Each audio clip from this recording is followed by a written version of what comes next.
জম্মু কাশ্মীৰৰ পেহেলগাঁৱৰ ভয়ংকৰ অভিজ্ঞতা লৈ শিলচৰলৈ উভতিছে অসম বিশ্ববিদ্যালয়ৰ বাংলা বিভাগৰ অধ্যাপক দেৱাশিষ ভট্টাচাৰ্য আৰু তেওঁৰ পৰিয়াল। আজি কিছু সময়ৰ পূৰ্বে শিলচৰৰ মেহেৰপুৰস্থিত তেওঁৰ যি বাসভৱন, এই বাসভৱনত আহি উপস্থিত হৈছে। মোৰ সৈতে তেওঁ এই মুহূৰ্তত আছে। তেওঁৰ পৰা অকণমান মই জানিম। ছাৰ, আপোনাৰ ওচৰত মই আহিছোঁ অকণমান।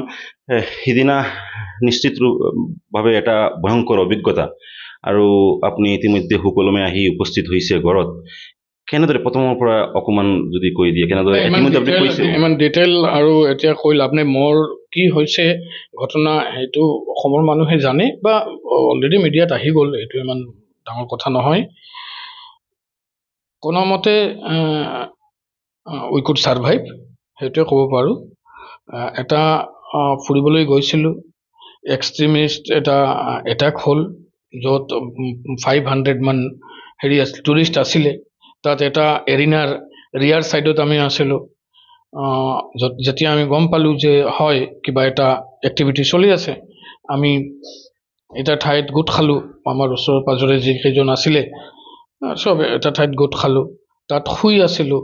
যিজন শুব পৰা নাই, from A distance of 4 or 5 feet, তাক গুলি কৰিলে। আমাক গুলি কৰা নাই, ঠিক আছে। মোক গান পইণ্টত ধৰিছিলে, কিন্তু কোনোবাকে গুলি কৰা নাই, ঠিক আছে, গুচি গ'ল। অলপ দূৰ যেতিয়া গ'ল, তেতিয়া আমি কোনোমতে আমাৰ 10 মিটাৰৰ ভিতৰতেই ৰিয়াৰ ছাইডৰ ফেঞ্চিংটো আছিলে, আমি কোনোমতে ফেঞ্চিংটো ক্ৰছ কৰি এই যে পাহাৰত তাৰ যিটো এক্সপিৰিয়েঞ্চ, ভয়াৱহ অভিজ্ঞতা, মানে আমিতো বাট বিচাৰি নাপাওঁ, বাটটো চিনিও নাপাওঁ।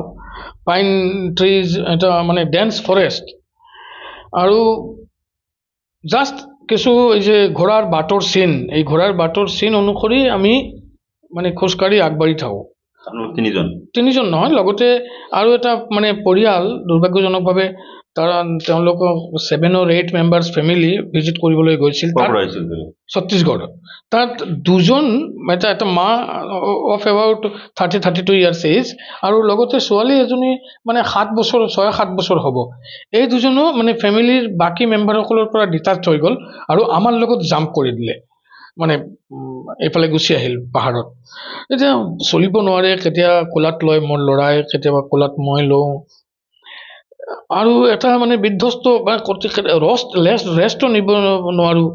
মানে পানীৰ ত্যাস লাগিছে। তেতিয়া এই যে ঘোঁৰাৰ খুৰৰ যে চিন, তাৰ মাজত যে পানী জমি থাকে, এই পানী খাই কোনোমতে আকৌ মানে এটা এনাৰ্জি সঞ্চয় কৰি আকৌ আৰু অলপ খোজকাঢ়ি থাকোঁ লাহে লাহে। গাড়ী চাড়ী নচলে? না, গাড়ী নচলে, এইটোতো একদম পুৰা পাহাৰ। কেনেকৈ মানুহ যায়? মানুহ পনী ৰাইডিং, মানে এই ঘোঁৰা চৰি যায়, নহ'লে খোজকাঢ়ি যায়। তো স্থানীয় মানুহ, কোনো মানুহ নাছিল নেকি তাত? অলপ মানে এনে ইমান গাঁও নাছিল। স্থানীয় মানুহটো তলত আছে, য'ত মানে টুৰিষ্টসকল গৈ পায়, তাতে এটা পুৰা এটা মাৰ্কেটৰ। কিমান সময় লাগিছে আপোনালোকে এই তলত যে স্থানীয় মানুহৰ ওচৰত আহি পাওঁতে? 2 ঘণ্টা। 2 ঘণ্টা মানে 2 ঘণ্টা আপোনালোকে খোজকাঢ়িছে? 2 ঘণ্টাৰ বেছি হ'ব চাগে। হয়, তাৰপিছত এটা গ্ৰাম পালোঁ। আগতে এই গাঁৱটো যেতিয়া আমাৰ পনী ৰাইড অপাৰেটৰে দেখুৱাইছিলে, কৈছিলে, মনত আছেনে? কৈছে যে এইটো এই যে বজৰংগী ভাইজান চিনেমাত মুন্নিৰ গাঁও, মানে মুন্নি, এটা মুন্নিৰ ঘৰটো য'ত আছিলে, মানে এই গাঁও। তো গাঁৱত ফেমিলি হ'ব 5-6টা হাৰ্ডলি। আমি কিন্তু খোজকাঢ়ি মানে এই ঘোঁৰাৰ ফুটপ্ৰিণ্ট অনুসৰি যাওঁতে এটা সময়ত এই গাঁৱৰ পিছপিনে গৈ পাইছিলোঁ। তেতিয়া গাঁৱৰ এজন কাশ্মীৰী মহিলাক মই এট ডেট টাইম নেটৱৰ্কো পালোঁ।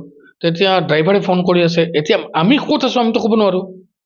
তো তেতিয়া ড্ৰাইভাৰক এই কাশ্মীৰী মহিলাটোৱে বুজাই দিলে যে আপোনাৰ পাৰ্টিটো ইয়াতে আছে আৰু এই ৰাস্তাতে যাবলৈ আমি দিছোঁ। মহিলাজনীয়ে আমাক ৰাস্তাটো দেখুৱাই দিলে যে আপুনি এই পথেৰে আগবাঢ়ি থাকক, আৰু এই পথে তেতিয়া ইনফৰমেশ্যনটো পাই গ'ল। আমাৰ হৰ্চ ৰাইডাৰসকল এইফালে উঠি আহিল, আৰু তেওঁলোকৰ যিটো মানে ৰিচেপশ্যন আমাক, বা তেওঁলোকৰ যিটো স্থানীয় লোকৰ, সেইটো মোৰ মনত থাকিব। ইমান কষ্টৰ মাজতো, ইমান বিভ্ৰান্তিৰ মাজতো এই পাৰ্টটো মনত থাকিব, যে তেওঁলোকৰ যিটো আন্তৰিকতা, তেওঁলোকে কি কৰিব, কেনেদৰে আমাক সান্তনা দিব। ড্ৰাইভাৰে কৈ আছে আপুনি আমাৰ ঘৰত থাকক, ড্ৰাইভাৰৰ মেছেজে ইনভাইট কৰিছে আপোনালোকে আমাৰ ঘৰত আহক, হোটেলত থাকিব নালাগে।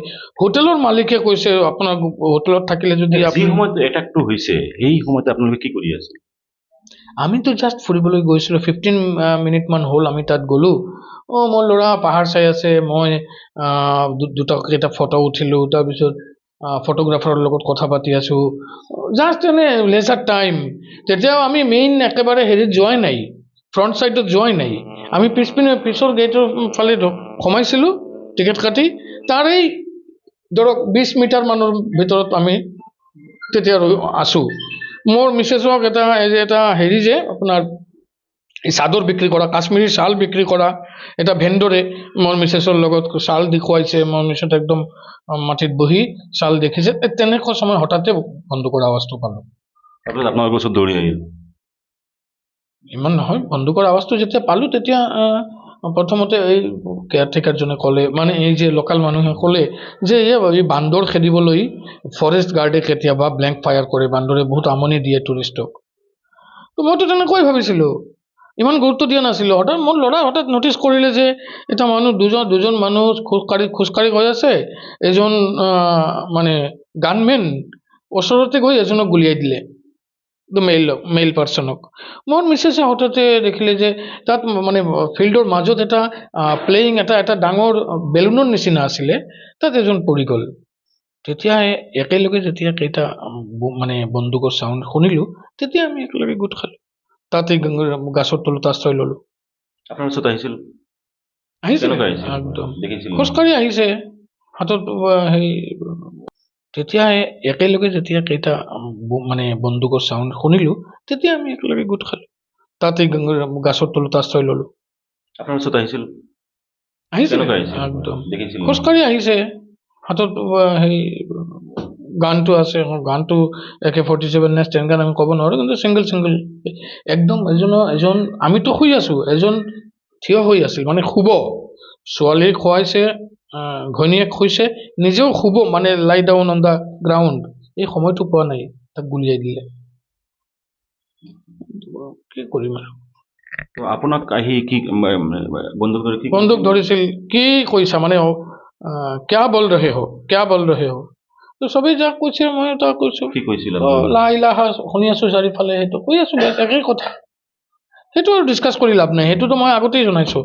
বাৰে এই কথাটো কিয় মানে আহে, এইটোক মানে ইম্পৰ্টেঞ্চ দি যিটো আমাৰ যিটো স্কেয়াৰ্ড, আমাৰ যিটো এক্সপিৰিয়েঞ্চ, সেই এক্সপিৰিয়েঞ্চক এটা পইণ্টত আনি এটা মানে আন ধৰণৰ এটা হেৰি কৰা ডিছক'ৰ্চ তাতে সকলোৱে লাই লাহে ভাল লগা নাই মোৰ। হয় সকলোৱে সেইটো কৈ আছিলে। তাৰপিছত আপোনাৰ মানে আপুনি তাৰ পৰা ফেন্সিং ক্ৰছ কৰি গুচি আহিলোঁ পাহাৰত। আজি কেনেদৰে ঘৰত আহি পাইছে? চৰকাৰী কিবা গভমেণ্ট আমাৰ লগত নিৰন্তৰ কণ্টেক্টত আছিল, আমাৰ মুভমেণ্টটো খা খবৰ ৰাখিছিল, আৰু পুলিচৰ গাড়ীতে আমি এয়াৰপৰ্টৰ পৰা আমাৰ ঘৰলৈ আহিলোঁ। আছাম ইউনিভাৰ্চিটিৰ পৰা কিবা যোগাযোগ কৰা হৈছে নে নাই? নিশ্চয় আছাম ইউনিভাৰ্চিটি, মইতো আজি হৈছে শুক্ৰবাৰ, শনি ৰবি বন্ধ, শনিবাৰ আমাৰ ক্লাছ নাথাকে, আৰু এনেই মোৰ লিভো আছে ৰবিবাৰলৈকে, শনিবাৰলৈকে। মই সোমবাৰে যথাৰীতি জইন কৰিম মোৰ কামত। আছাম ইউনিভাৰ্চিটি আমাৰ লগত যথেষ্ট যোগাযোগ কৰিলে, গভমেণ্টে যোগাযোগ কৰিলে, চিফ মিনিষ্টাৰে যোগাযোগ কৰিবলৈ চেষ্টা কৰিছিলে, মই কোনো কাৰণত যোগাযোগ হ'ব পৰা নাই। কিন্তু আই এম ইনডেপটেড টু অল, যিসকলে আমাৰ মানে সুকলমে আমি যাতে মানে জলদি শিলচৰত আহিব পাৰোঁ।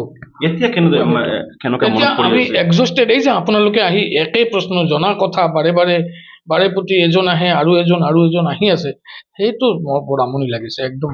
টু বি ভেৰি ফ্ৰেংক, আপোনালোকে আপোনালোকৰ জব কৰিছে, সেইটো ঠিক, কিন্তু আপোনালোকে একেলগে এই যে ইমান কথা, ইমান প্ৰশ্ন, সেইটো চবেই কৈ আছে 1 মিনিটতো নহয়। এইটো মোৰ অলপ মানে দুখ লাগিছে। আই ৱান্ট টু শ্লিপ নাও,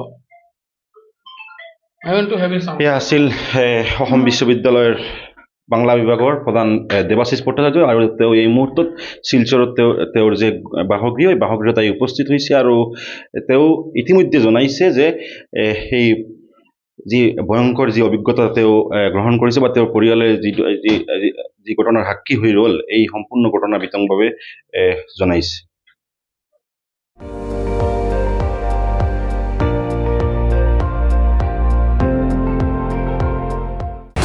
আপুনি চাই আছে ND24, সৰ্বশ্ৰেষ্ঠ নহয় সৰ্বোত্তমৰ দৌৰত।